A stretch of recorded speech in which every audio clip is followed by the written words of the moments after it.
તો સૌથી પહેલાં આપણે પાણી ગરમ કરી લઈશું અને તેમાં 1 ચમચી જેટલું મીઠું નાખી દઈશું.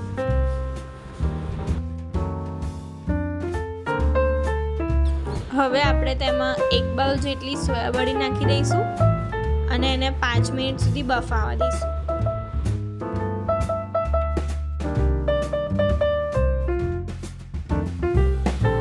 હવે આપણી સોયાબડી થઈ ચૂકી છે. તમે જોઈ શકો છો કે ફૂલી ગઈ છે.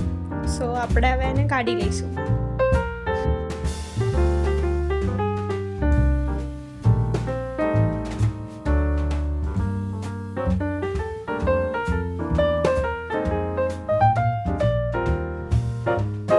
હવે આપણે સોયાબડીમાંથી વધારાનું પાણી નીચોઈ લઈશું.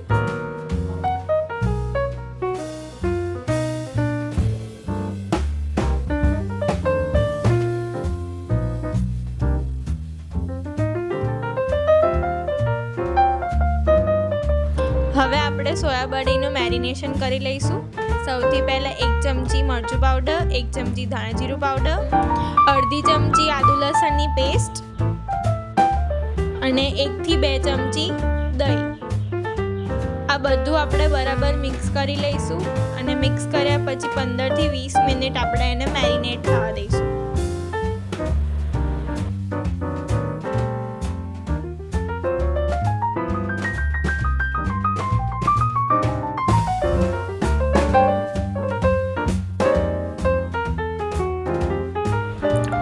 મિક્સ થઈ ચૂક્યું છે તો હવે આપણે એને સાઈડમાં મૂકી દઈશું અને ત્યાં સુધી આપણે ગ્રેવી રેડી કરી લઈએ.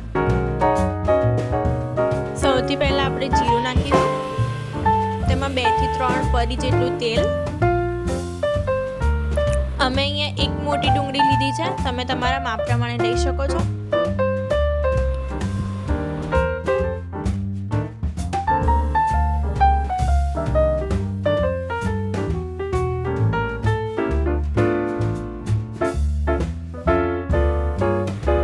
હવે લીલા મરચાં નાખીશું અને બરાબર બ્રાઉન થાય ત્યાં સુધી આપણે ડુંગળીને ચડવા દઈશું.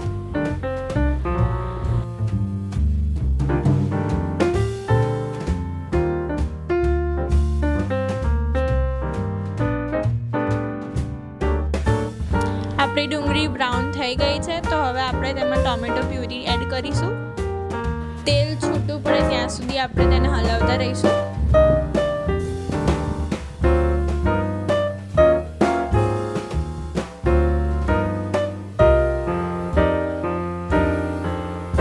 હવે આપણે અડધી ચમચી હળદર, 1 થી 2 ચમચી મરચું પાવડર, 1 ચમચી ધાણા જીરું પાવડર અને સ્વાદ પ્રમાણે મીઠું નાખીને બધું બરાબર મિક્સ કરી લઈશું.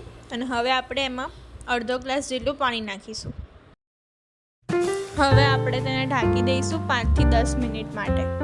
આપણી ગ્રેવી રેડી થઈ ગઈ છે. હવે આપણે મેરિનેટેડ સોયાબડી એમાં નાખી દઈશું.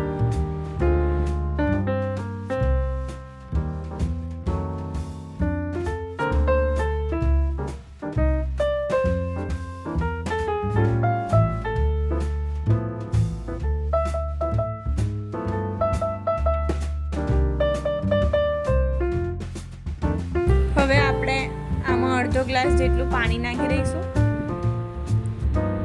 અને 10 થી 15 મિનિટ સુધી એને ચડવા દઈશું.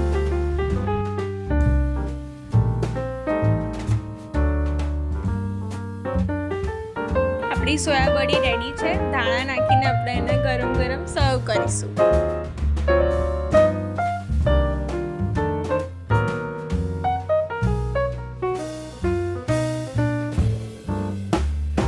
જો તમને અમારી રેસીપી ગમી હોય તો like, share and subscribe our channel.